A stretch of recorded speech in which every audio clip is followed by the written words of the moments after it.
بحار الانوار 110 جلدوں پر موجودہ، اصل جو پرانی جلدیں وہ 26 جلدیں بڑی والی رحلی، اب اس سینی ہم اس کو کہتے ہیں ٹرے والی، اتنی بڑی ہوتی تھی، ٹرے میں رکھ کے علماء گھما گھما کے پڑھتے تھے، اس میں حاشیے بھی ٹیڑھے میڑے ہوتے تھے، اس کو گول ٹرے میں رکھتے تھے، کتاب کو راؤنڈ کلاک گھماتے تھے، کتاب پڑھتے جاتے تھے۔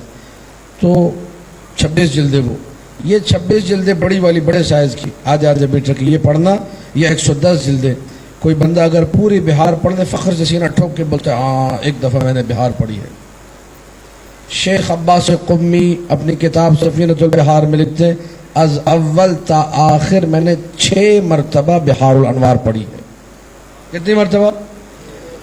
20 سال کے دورانیے میں، 20 سال کے عرصے میں شیخ عباس قمی نے 6 مرتبہ بحار الانوار پڑھی، اور اس بحار الانوار میں جو ان کو اچھا لگتا تھا، ان کا اپنا کلیکشن، انتخاب، ان کا اپنا سلیکٹڈ مواد، اس کو نوٹ کرتے جاتے تھے۔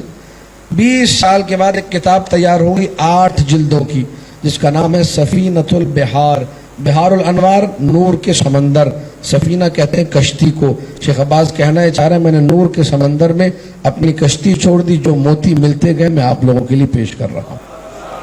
توجہ ہے یا نہیں ہے؟ وہ کمرہ اگر آپ دیکھیں گے جس میں یہ سفینۃ البحار لکھی گئی ہے، نجف اشرف میں مدرسہ یزدی میں اپنی آنکھوں سے وہ کمرہ دیکھا، اتنا چھوٹا سا کمرہ ہے، آپ حیران رہ جائیں گے کہ اس چھوٹے سے کمرے میں، اتنے چھوٹے سے کمرے میں، جس میں ایک وقت میں ایک بندے سے زیادہ آ ہی نہیں سکتا، سر اٹھا کے کھڑے نہیں ہو سکتے، سر آپ کا چھت پہ لگے گا، سیڑھی کے نیچے بنا ہوا ہے کمرہ۔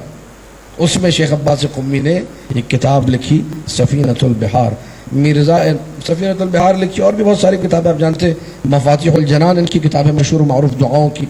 مرزا نائینی نے ایک دن کہا کہ شیخ عباس میرے ٹانگ میں بڑا درد ہو رہا ہے، تم نے مفاتیح الجنان لکھی، سنا ہے بڑی دعائیں تم کو آتی ہیں، ذرا کوئی پانی پہ ذرا دم وغیرہ کر دو، کوئی دعا پڑھ کے پھونک دو یا ہاتھ رکھ کے دم کر دو تاکہ ٹانگ کا درد ٹھیک ہو جائے۔ یہ ہے تقویٰ، یہ ہے معرفت نفس، یہ ہے محاسبہ نفس۔ شیخ عباس نے کہا کہ مرزا نائینی، مجھے اپنی زبان پر یقین نہیں کہ کبھی اس سے کوئی گناہ نہ کیا ہو۔ مجھ جیسے کم رتبہ، کم علم، کم بساط رکھنے والے مولوی سے کہا جاتا ہے میں فوراً ہاتھ رکھ کے دم کرنا شروع کر دیتا ہوں، زبان سے پڑھنا شروع کر دیتا ہوں۔ شیخ عباس معرفت نفس رکھتا، میں معرفت نفس نہیں رکھتا، وہ محاسبہ نفس کر کے بیٹھا ہے، میرا محاسبہ نفس نہیں ہے۔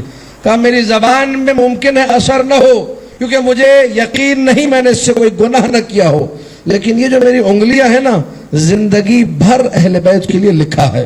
توجہ چاہ رہا ہوں، زندگی بھر آل محمد کے لیے لکھا ہے کہ آپ پانی کا گلاس دیجئے، زبان سے کچھ نہیں پڑھوں گا، اس پانی میں اپنی انگلی ہلا دوں گا، مجھے انگلی پر یقین ہے، اس سے کوئی گناہ نہیں کیا، صرف آل محمد کے لیے لکھا ہے۔ پانی میں انگلی گھمائی، مرزا نائینی نے پانی پیا، تھوڑی دیر میں پیر کا درد ختم ہو چکا تھا۔ اور جو چاہ رہا ہوں یہ ہے معرفت نفس اور محاسبہ نفس کرنے والے علماء۔ جب علماء یہ ہیں تو اصحاب علی کا کیا عالم ہوگا؟